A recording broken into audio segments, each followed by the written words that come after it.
Je pense que cette année-là, il y a beaucoup de grandes nations qui ont le renommé d'être une grande nation de un déjà.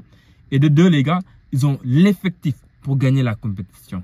Les amis, pour ceux qui ne sont pas encore au courant, le Sénégal va jouer à Tanger. Le Sénégal, la Coupe d'Afrique des Nations 2025 au Maroc. Les matchs de poule de l'équipe nationale du Sénégal, ça se jouera dans la belle ville de Tanger. On sera dans la même ville que la RD Congo, les gars. Que le Bénin, les amis. Et le Botswana, si je ne me trompe. Les gars, les amis, ça sera vraiment une compétition extraordinaire. Extraordinaire avec beaucoup d'attentes. Il y a beaucoup d'équipes qui attendent une victoire finale. Parce que c'est vraiment, il y a énormément de qualité. Il y a énormément de qualité. Je pense qu'on va vivre une des meilleures CAN en termes de hype, en termes de grandes équipes. Je pense que cette année-là, en fait, il y a beaucoup de grandes nations qui ont le renommé d'être une grande nation de un déjà. Et de deux, les gars, ils ont l'effectif pour gagner la compétition. Et ils ont le jeu pour gagner la compétition. Et ils ont la hargne pour gagner la compétition. Je m'explique, les gars. Vous avez la Tunisie. La Tunisie est une grande nation. La Tunisie a remporté la CAN 2004 chez elle.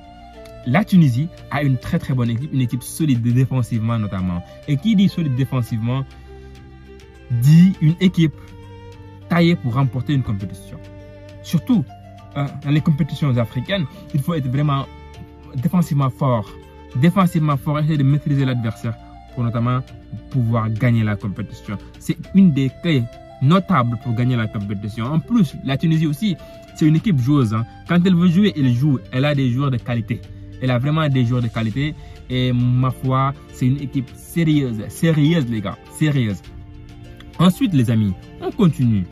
En plus de la Tunisie, il y a l'Égypte de Mohamed Salah. Mohamed Salah qui n'a pas encore remporté la CAN, qui est l'un des meilleurs joueurs africains de l'histoire, qui fait partie des meilleurs joueurs de l'histoire du football africain.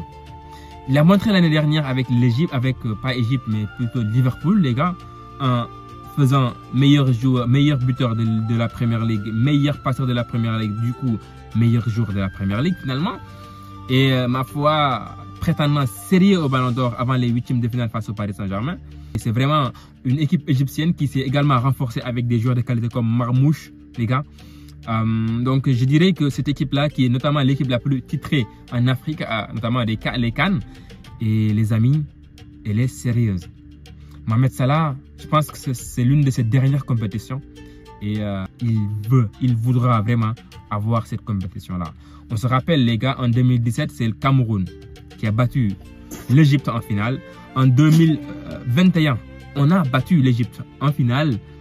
Et les gars, disons-nous la vérité, l'Égypte est une équipe qui va essayer d'aller chercher cette CAN-là parce que ça fait depuis 2010. C'est depuis 2010 le dernier sac, si je ne m'abuse, peut-être que je me trompe, mais je pense que c'est 2010. Mais les gars, on continue, les amis. Il n'y a pas que ces deux équipes-là. Il y a énormément de équipes, les gars, en Afrique. Ils sont taillés. Les deux équipes-là dont je viens de vous parler, c'est des équipes taillées quand même. Après, tu as des équipes comme l'Algérie qui n'est pas au meilleur de sa forme. On se l'avoue. Algérie, Cameroun sont des grandes nations, mais qui ne sont pas dans leur forme, notamment optimale. Mais quand même, c'est des équipes qui peuvent créer la surprise. C'est des équipes qui peuvent créer la surprise et qui peuvent notamment faire mal aux prétendants. Ça, c'est des choses vraiment notables à souligner. Après, les gars, tu as la RD Congo, demi-finaliste de la dernière CAN. Demi-finaliste de la dernière CAN et qui a réussi à faire une campagne de qualification à la Coupe du Monde remarquable, notable. Franchement, et aujourd'hui, encore une fois, c'est une grande nation. C'est une équipe qui a d'excellents joueurs, qui propose un football mais super intéressant. Super intéressant avec d'énormes joueurs de qualité. D'énormes joueurs de qualité. Défense, milieu, attaque. Mais la RD Congo est vraiment un sérieux, les gars. Je dirais pas au niveau, par exemple, d'autres équipes que je vais soulever. Mais est une équipe quand même qui peut être demi-finaliste. Peut aller en finale, peut gagner la compétition. Ça, c'est une possibilité parce qu'en fait, cette équipe, elle est vraiment compétitive, les gars, offensivement. Au milieu de terrain, il y a des joueurs de qualité et ça produit un joueur quand même, un football qui fait du mal à l'adversaire. Le Sénégal a vu notamment la RD Congo. Sincèrement, les gars, la RDC Congo, je la place dans la même catégorie que par exemple le Gabon. qui est également, waouh, un autre outsider. Une équipe qui peut faire mal et qui va faire mal. Il a eu 25 points lors de la qualification à la Coupe du Monde, les gars. 25 points et on ne s'en rend pas compte. Mais le Gabon est une équipe de qualité qui joue très très bien au football, qui a en son sein des joueurs de qualité à l'attaque, au milieu de terrain. C'est juste une équipe, en tout cas, ça faisait un moment quand même, on n'avait pas vu un Gabon aussi bon. Sincèrement, et les gars, en fait, cette CAN est fournie. Cette CAN est fournie avec notamment la RD Congo, le Gabon, les gars, qui sont des équipes non loin des tops africains, mais qui peuvent vraiment aller chercher, qui peuvent les faire extrêmement mal. Extrêmement mal. La RD Congo est dans le même groupe que le Sénégal. Encore une fois, ça peut faire mal. Donc, même groupe que le Sénégal et le Bénin. Le Gabon, quant à lui, est dans le groupe de la mort. Avec le Cameroun et la Côte d'Ivoire. Les amis, vous vous imaginez, en fait, vous ne vous rendez pas compte. C'est que cette CAN-là, elle est partie pour être vraiment du n'importe quoi. Du n'importe quoi. Les nations africaines aujourd'hui, c'est que des grandes équipes. C'est que des grosses équipes qui savent jouer au football. Et franchement, entre vous et moi, Cameroun, Côte d'Ivoire, Gabon, en fait, 2 peuvent se qualifier ou bien les 3 peuvent se qualifier. Hein. Parce que en fait, c'est les 2 premiers qui vont se qualifier et les meilleurs troisièmes, je pense les 3 meilleurs troisièmes ou les 4 meilleurs, je ne sais même plus combien de meilleurs troisièmes, vont se qualifier. Donc là, on peut avoir Cameroun, Côte d'Ivoire, Gabon qui se qualifient. À mon avis, ça va être compliqué. À moins qu'il y ait beaucoup de matchs nuls entre eux. Mais les gars, c'est que ça va être électrique. C'est que ce groupe-là, c'est le groupe de la mort. C'est que qui rate les matchs de ce groupe-là, a raté la CAN. Franchement, la CAN qui est la meilleure des compétitions actuellement en Afrique. Waouh. Franchement, enfin au monde, je veux dire, pas en Afrique. C'est extrêmement savoureux de regarder la CAN. Ah oui, les gars. Les amis, t'as l'Afrique du Sud. L'Afrique du Sud, les gars, qui s'est qualifiée à la dernière journée à la Coupe du Monde. Qualifiée à la dernière journée à la Coupe du Monde et qui, avant cela, a quand même dominé son groupe. Il faut le dire, avait dominé son groupe avec, voilà, enfin, moi c'est le gardien qui me frappe. Hein, c'est le gardien qui frappe. Et après, je pense la dernière CAN, ils avaient éliminé le Maroc. Et je pense qu'ils avaient été éliminés en quart de finale. Je pense que c'était en quart de finale. Mais c'est un sérieux outsider. C'est une sérieuse équipe qui peut vraiment battre les meilleurs. Et ma foi, ensuite, en plus de cette équipe de l'Afrique du Sud, après tu as d'autres équipes comme le Mali ou le Burkina Faso. Voilà, là c'est des équipes qui sont normalement des équipes bien fournies. Mais dans les compétitions, j'ai comme l'impression que le Mali a quand même en fait ce point de retard là. Cet élan de retard qui fait que chaque fois qu'il croise le Sénégal, la Côte d'Ivoire, je sais pas, l'Algérie, en tout cas ces équipes des grandes nations là, le Mali a tendance à perdre. Et le Mali doit vraiment dépasser ce cap là. Pareil pour le Burkina Faso. Pareil pour le Burkina Faso, les gars. Donc, les amis, ça c'était vraiment, pour moi c'était les outsiders. C'était les outsiders avec vraiment des niveaux qui sont différents, sincèrement. Aujourd'hui, je ne mettrai pas au même niveau le Gabon et le Burkina Faso. Pour moi, le Gabon est un cran au-dessus. Bon, pour moi, Gabon, RDC, en tout cas, ils sont au même palier. Mali, un peu en dessous. Pareil que pour le Burkina Faso, les amis.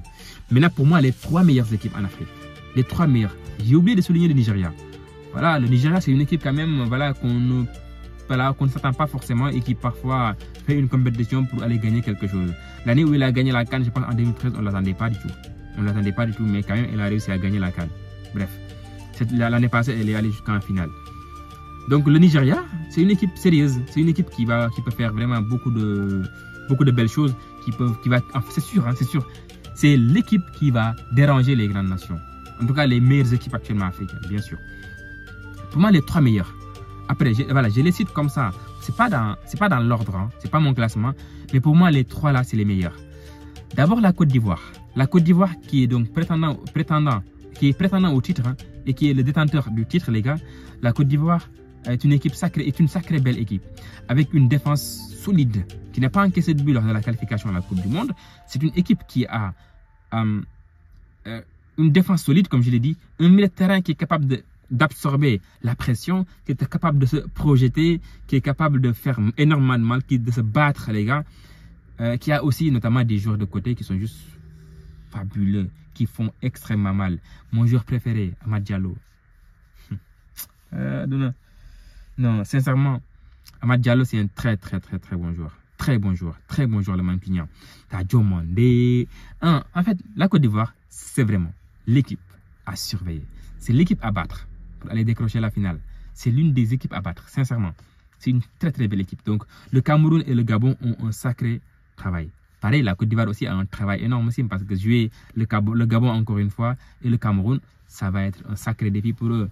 Ensuite, tu as le Sénégal. Le Sénégal, voilà, c'est deuxième meilleure équipe africaine, 18e plan mondial. Le Sénégal, avec des joueurs pétris de talent, le Sénégal a fait ses preuves. Et aujourd'hui, je sais pas, 27 matchs sans défaite, c'est pas mal. C'est vraiment pas mal pour cette équipe nationale du Sénégal qui peut encore faire mieux. Après avoir donc eu Pape Thiaw qui propose un jeu différent, Kalidou Cissé, un jeu offensif, un jeu basé sur notamment des joueurs de qualité, Iliman Ndiaye qui est vraiment relâché, qui s'est relâché et qui fournit des prestations XXL, des joueurs au milieu de terrain, Pape, Habib Diarra, Lamine Camara, Pape Gueye, etc., qui sont vraiment d'un niveau extraordinaire. Et Sadio Mané qui peut-être va retrouver encore une fois son niveau comme il nous l'a montré face à la Mauritanie. Et Ismaïla Sarr, etc. Le Sénégal, bon, je n'ai même pas dit que c'est un prétendant au titre, bon, parce que là, tout le monde le dit, donc il n'y a pas besoin de répéter cela. Mais une chose est sûre, c'est que pour moi, c'est l'une des 3 meilleures équipes en Afrique. Ah oui, et c'est à surveiller. Après, tu ne gagnes pas forcément une Coupe d'Afrique des Nations parce que tu es la meilleure équipe d'Afrique, en tout cas avant la compétition, non. Il faut le prouver sur le terrain. Il faut le prouver match après match. Après les matchs de poule, les phases à élimination directe, il faudra faire le travail. Les amis, vous avez deviné, la dernière nation que j'ai envie de citer, c'est le Maroc. Le Maroc, 16 victoires consécutives qui bat le record de l'Espagne et de l'Allemagne. Le Maroc, en son sein, Achraf Hakimi, je pense que Hakim Ziyech est de retour, qui est en son sein des Brahim Diaz. Pardon, excusez-moi les Marocains, pardon. C'est le pays hôte, c'est le pays qui accueille cette compétition-là. C'est un pays qui a faim. Cette nation a faim. Cette nation veut encore gagner. Après avoir vu notamment les U20 remporter la Coupe du Monde, et après que les seniors avaient fait du coup la demi-finale à la Coupe du Monde, les gars, le Maroc a envie d'aller chercher encore une fois le trophée. Moi, de toute façon, ça se voit sur les réseaux. En fait, la population veut une victoire finale. La fédération la veut, les gars. Les U17 l'ont remporté, les gars. Les U20 ont échoué en finale à la Coupe d'Afrique des Nations face à l'Afrique du Sud. Les féminines ont remporté, futsal gagné. Enfin bref, le Maroc, cette année 2025, ils sont en mission. Et c'est à juste titre parce que c'est une très belle équipe. C'est la meilleure équipe africaine. Numéro 1 en Afrique, je ne sais plus, numéro 10 dans le monde, je ne sais pas, ou 11. Mais une chose est sûre, c'est que le Maroc est à surveiller. Le Maroc sera dangereux. Le Maroc va jouer chez lui. Le Maroc va faire mal. Le Maroc, les supporters vont venir nombreux comme ils l'ont été lors de la compétition au Qatar. Incroyable, le Maroc. Et là, bon, pour moi, c'est le favori pour la compétition. Dites-moi, vous, ce que vous en pensez dans les commentaires, les gars. J'ai hâte de vous lire. On se retrouve très bientôt pour une prochaine vidéo. Ciao, les amis.